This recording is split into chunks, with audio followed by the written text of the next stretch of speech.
Hello everyone. Today we will talk about relevancy under Indian Evidence Act 1872.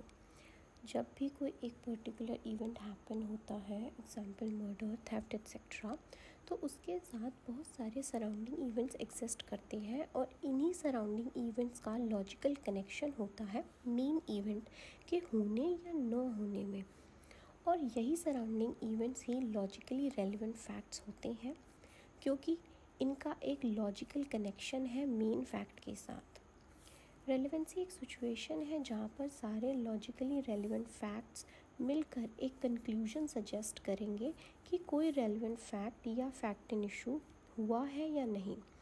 एक particular incident या fact isolation में नहीं होता, उसके साथ दूसरे सराउंडिंग फैक्ट्स होते ही हैं जिनका लॉजिकल कनेक्शन होता है मेन फैक्ट के साथ।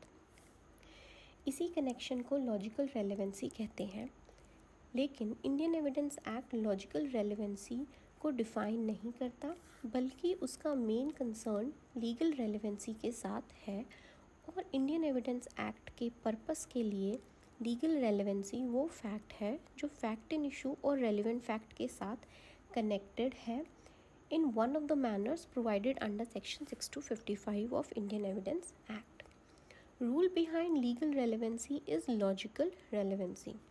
इंडियन एविडेंस एक्ट के सेक्शन 3 में रेलिवेंट फैक्ट की डेफिनेशन एक फैक्ट का दूसरे फैक्ट के साथ का कनेक्शन क्लियरली रिफ्लेक्ट्स करती है in one of the ways under 6255।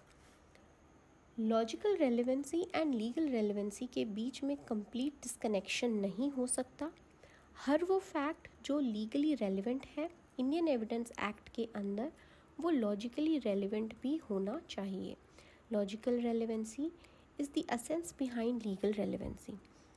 ऐसा कोई भी केस नहीं होगा जो लॉजिकली नॉट कनेक्टेड है दूसरे फैक्ट्स के साथ और फिर भी उसे लीगली रेलिवेंट बताया गया हो। Logical relevant fact are theoretically a wider concept, whereas legally relevant fact will be narrower as they have to be examined within the domain of the Indian Evidence Act.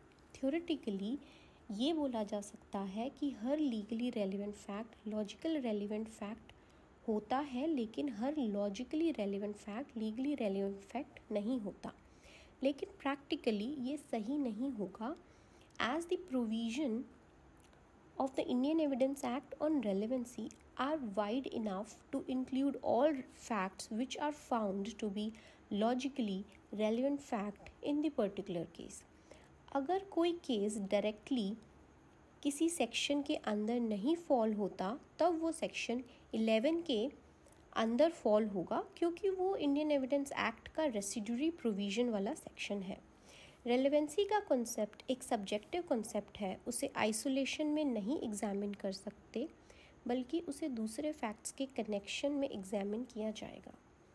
एक fact तभी relevant होगा जब उसका दूसरे fact के साथ एक particular connection है, चाहे वो रेलेवेंट फैक्ट है या fact in issue. Accordingly, it is said that the relevancy of the fact is subjective upon the fact in issue or some other fact with respect to which its relevancy is examined. Thank you so much.